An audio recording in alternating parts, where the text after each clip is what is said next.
Di sebuah desa kecil di Jawa, Siti dan Rahman menjalani kehidupan sederhana. Sejak awal pernikahan mereka, Siti adalah istri yang setia, selalu mendukung suaminya dalam segala hal. Namun, kondisi ekonomi keluarga mereka semakin sulit. Rahman bekerja serabutan, terkadang menjadi buruh bangunan, terkadang menjadi sopir truk. Penghasilannya tidak menentu, sementara kebutuhan rumah tangga semakin besar, terutama setelah mereka dikaruniai seorang putra bernama Andi. Siti tidak ingin menyerah pada keadaan. Ia sering mendengar cerita dari para tetangga tentang perempuan yang merantau ke luar negeri untuk bekerja sebagai tenaga kerja wanita, TKW. Sebagian dari mereka pulang dengan kehidupan yang lebih baik, membangun rumah, menyekolahkan anak-anak, bahkan membuka usaha sendiri. Setelah melalui banyak pertimbangan dan diskusi dengan Rahman, Siti memutuskan untuk mengikuti jejak mereka. Awalnya, Rahman menolak. Ia tidak ingin istrinya pergi jauh. Tetapi akhirnya ia luluh setelah melihat kondisi keuangan mereka yang semakin memburuk. Dengan berat hati, Siti mendaftarkan diri melalui agen tenaga kerja, menjalani berbagai pelatihan, dan akhirnya mendapatkan kontrak kerja sebagai asisten rumah tangga di Arab Saudi. Kepergian Siti diiringi air mata. Ia harus meninggalkan Andi yang masih berusia 5 tahun. "Ibu pergi supaya kamu bisa sekolah yang tinggi, Nak," bisiknya sambil memeluk anaknya erat. "Jaga ayah.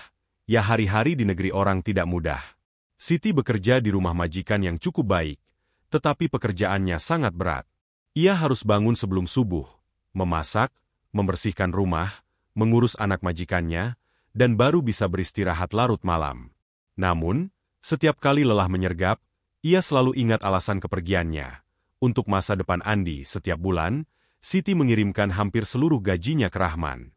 Ia percaya suaminya akan menggunakannya dengan bijak untuk membayar cicilan rumah, menabung, dan membiayai kebutuhan Andi.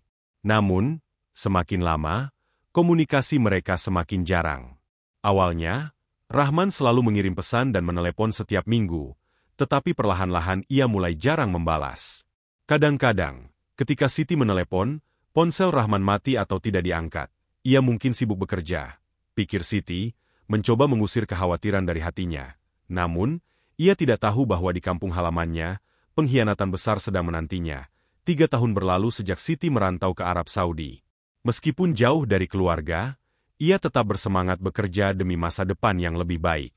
Setiap bulan, ia mengirim uang dalam jumlah besar kepada Rahman, memastikan rumah mereka tetap terbayar, Andi mendapatkan pendidikan yang layak, dan keluarga mereka tidak kekurangan apapun. Namun, semakin lama, Siti mulai merasakan ada yang tidak beres. Jika dulu Rahman selalu menyambut teleponnya dengan hangat, kini suaminya semakin jarang mengangkat panggilan. Alasannya selalu sama, sibuk bekerja, sedang di luar, atau ponselnya rusak.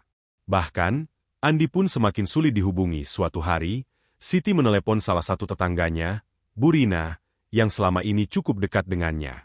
Dengan suara hati-hati, Burina akhirnya menceritakan sesuatu yang membuat hati Siti bergetar hebat. "Siti, maaf kalau aku harus bilang ini, tapi Rahman sering terlihat bersama perempuan lain di kota," kata Burina pelan. Siti terdiam. Dadanya sesak, tangannya gemetar. "Perempuan lain? Maksud ibu?" "Ia sering terlihat dengan seorang perempuan muda bernama Winda. Mereka pergi ke restoran, belanja, bahkan katanya mereka sering menginap di hotel bersama." Siti ingin menyangkal, ingin percaya bahwa itu hanya gosip belaka. Tapi kemudian, fakta lain mulai terungkap. Ia mendengar dari beberapa tetangga bahwa mobil yang ia beli dengan hasil keringatnya telah dijaminkan ke bank. Bahkan, rumah yang selama ini ia impikan sebagai tempat membesarkan Andi juga telah disita karena Rahman berhutang dalam jumlah besar. Dengan hati yang semakin hancur, Siti mencoba menghubungi Andi, tetapi anaknya pun sulit diajak bicara. Akhirnya, setelah berulang kali mencoba, Andi mengangkat telepon dengan suara pelan. "Ibu, aku rindu. Ibu juga rindu. Nak, kamu baik-baik saja?" Andi terisak. "Aku sekarang tinggal di rumah nenek. Ayah tidak pernah ke sini lagi." Seketika, hati Siti luruh. Putranya yang masih kecil kini hidup tanpa perhatian dari seorang ayah. Semua uang yang ia kirimkan ternyata bukan untuk anaknya, bukan untuk rumah mereka, tetapi untuk perempuan lain. Air mata mengalir deras di wajah Siti, tetapi bukan hanya karena kesedihan. Dalam dirinya, api kemarahan mulai menyala. Ia tidak akan membiarkan dirinya dipermainkan seperti ini. Siti memutuskan untuk pulang lebih awal. Ia tidak akan memberitahu Rahman. Ia akan datang tanpa peringatan dan melihat sendiri pengkhianatan yang telah dilakukan suaminya. Ia bukan lagi wanita yang dulu pergi dengan penuh harapan. Kini, ia kembali dengan tekad yang bulat. Rahman harus membayar atas semua yang telah ia lakukan malam itu. Siti akhirnya tiba di kampung halamannya. Setelah 3 tahun bekerja keras di negeri orang, ia kembali dengan hati yang penuh luka dan kemarahan. Begitu turun dari bus, ia langsung menuju rumahnya. Namun, yang ia temukan hanyalah kehampaan. Rumah itu kosong. Pintu depan terkunci dengan gembok berkarat, jendela-jendela tertutup rapat, dan halaman penuh dengan rumput liar. Tidak ada tanda-tanda kehidupan di sana. Dengan jantung berdegup kencang, Siti berlari ke rumah ibunya yang tak jauh dari situ. Begitu melihat Siti di ambang pintu, ibunya langsung memeluknya erat. "Nak, akhirnya kamu pulang," ucap sang ibu dengan suara bergetar. "Ibu, di mana Andi? Di mana Rahman?" tanya Siti dengan napas memburu. Ibunya menghela napas panjang. "Andi ada di dalam. Tapi Rahman, dia sudah lama tidak peduli dengan anaknya. Dia sibuk dengan wanita lain." Hati Siti semakin sakit mendengar kata-kata itu. Ia masuk ke dalam rumah dan menemukan Andi tertidur dengan wajah yang tampak lebih kurus. Perlahan, ia mengusap kepala putranya dan berjanji dalam hati, "Ibu akan membuat ayahmu membayar semua ini." Keesokan harinya, Siti mulai mencari informasi tentang keberadaan Rahman. Dari beberapa orang yang dikenalnya, ia mendapatkan alamat tempat tinggal suaminya saat ini, sebuah rumah kontrakan kecil di kota, tempat ia tinggal bersama wanita selingkuhannya, Winda. Dengan langkah mantap, Siti pergi ke sana. Malam itu, di bawah sinar lampu jalan yang redup, ia berdiri di depan rumah yang kecil tapi cukup mewah dibandingkan rumah kontrakan biasa. Suara tawa terdengar dari dalam tanpa ragu. Siti mengetuk pintu dengan keras. Butuh beberapa saat sebelum pintu terbuka, dan di ambang pintu berdiri Rahman. Wajahnya yang dulu tampak bersahaja kini terlihat lebih rapi dan terawat. Tetapi begitu ia melihat siapa yang berdiri di hadapannya, warna wajahnya seketika memucat Siti. Rahman tergagap, jelas tidak menyangka. "Ya, aku, istrimu. Wanita yang bekerja siang dan malam demi keluarga ini. Wanita yang mengirimkan setiap sen uangnya untuk rumah yang kau gadaikan dan mobil yang kau jual." Siti menatap tajam ke arahnya. Suaranya penuh amarah yang tertahan. Dari dalam rumah, Winda muncul dengan wajah bingung. "Siapa ini, Mas?" tanyanya, sebelum menatap Siti dari atas ke bawah dengan pandangan meremehkan. Siti tertawa sinis. "Oh, jadi ini perempuan yang kau biayai dengan uangku? Yang menikmati hasil kerja kerasku selama bertahun-tahun?" Rahman mencoba menenangkan situasi. "Siti, dengar dulu, cukup." Siti memotong dengan suara tajam. Ia mengeluarkan beberapa dokumen dari tasnya dan melemparkannya ke arah Rahman. "Itu surat rumah dan mobil yang kau gadaikan. Kau pikir aku akan membiarkanmu menikmati semuanya? Aku sudah menebus semuanya atas namaku sendiri. Mulai hari ini, kau tidak punya apa-apa lagi." Rahman memungut kertas-kertas itu dengan tangan gemetar. Apa maksudmu?" "Maksudku, kau sekarang hanyalah pria miskin yang tak punya rumah, tak punya mobil, dan tak punya keluarga. Selamat menikmati hidupmu dengan perempuan ini, jika dia masih mau tinggal denganmu setelah tahu kau tak punya uang lagi." Winda yang sejak tadi hanya menonton dengan ekspresi tegang, kini menoleh tajam ke arah Rahman. "Apa maksudnya ini, Mas? Kau bilang kau punya rumah sendiri. Kau bilang kau punya bisnis." Rahman mencoba menjelaskan, tetapi Winda sudah kehilangan minat. Dengan wajah kesal, ia meraih tasnya dan berjalan pergi tanpa menoleh. "Aku tidak butuh pria miskin sepertimu." Siti menatap Rahman yang kini terduduk di lantai. Wajahnya penuh kepanikan dan keputusasaan. "Aku pergi membawa anakku. Dan aku tidak akan pernah kembali." Dengan langkah tegap, Siti meninggalkan rumah itu.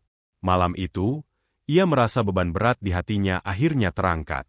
Pengkhianatan yang selama ini menghantuinya telah terbalaskan. Kini, ia bisa memulai hidup baru bersama Andi, tanpa pria yang pernah menghancurkan hidupnya. Siti melangkah pergi dari rumah kontrakan itu dengan perasaan lega, tetapi amarah di hatinya belum sepenuhnya reda. Rahman harus benar-benar merasakan akibat dari perbuatannya. Setelah meninggalkan Rahman yang putus asa, Siti tidak langsung pulang. Ia pergi ke bank tempat Rahman menggadaikan rumah dan mobil mereka. Dengan uang hasil kerjanya, ia sudah menebus semuanya. Tetapi kali ini, ia ingin memastikan bahwa Rahman benar-benar kehilangan segalanya. Di bank, petugas menjelaskan bahwa hutang Rahman sudah dilunasi dengan uang yang Siti bayarkan, dan rumah serta mobil sudah kembali atas namanya. Siti tersenyum puas. Ia tahu bahwa setelah ini, Rahman tidak akan memiliki apapun lagi. Sebelum pulang, Siti juga mendatangi beberapa orang yang dulu pernah ditipu Rahman untuk meminjam uang. Ia memberitahu mereka bahwa Rahman kini tidak punya apa-apa dan tidak akan bisa membayar utangnya. Dengan cepat, berita itu menyebar. Dalam hitungan hari, Rahman diburu oleh para penagih hutang yang marah dan menuntut uang mereka kembali. Ketika Rahman mencoba menghubungi Siti, wanita itu tidak lagi peduli. Ia sudah selesai dengan suaminya. Tidak ada lagi belas kasihan. Di sisi lain, Winda, perempuan yang dulu menikmati uang hasil kerja keras Siti, juga meninggalkan Rahman tanpa ragu. Tanpa uang dan tanpa siapapun yang peduli padanya, Rahman benar-benar jatuh dalam kehancuran. Beberapa hari setelahnya, Siti mengajak Andi pulang ke rumah mereka yang telah ia selamatkan. Rumah itu kini kosong dan berdebu, tetapi Siti tersenyum. Ini adalah tempat di mana ia akan memulai kembali hidupnya. "Ibu, apakah kita akan tinggal di sini lagi?" tanya Andi dengan suara polos. Siti mengusap kepala putranya dan tersenyum. "Ya, Nak, ini rumah kita. Kita akan membangun kehidupan baru di sini, tanpa orang yang menyakiti kita." Dengan uang yang masih ia miliki, Siti mulai membuka usaha kecil-kecilan. Ia menjual makanan dan catering untuk acara-acara kecil di desa. Berkat ketekunan dan kerja kerasnya, bisnisnya berkembang pesat. Orang-orang di desa yang dulu mengenalnya sebagai istri Rahman kini melihatnya sebagai wanita mandiri dan sukses. Suatu hari, saat ia sedang berdiri di depan rumahnya, seorang pria lusuh datang menghampirinya. Itu adalah Rahman.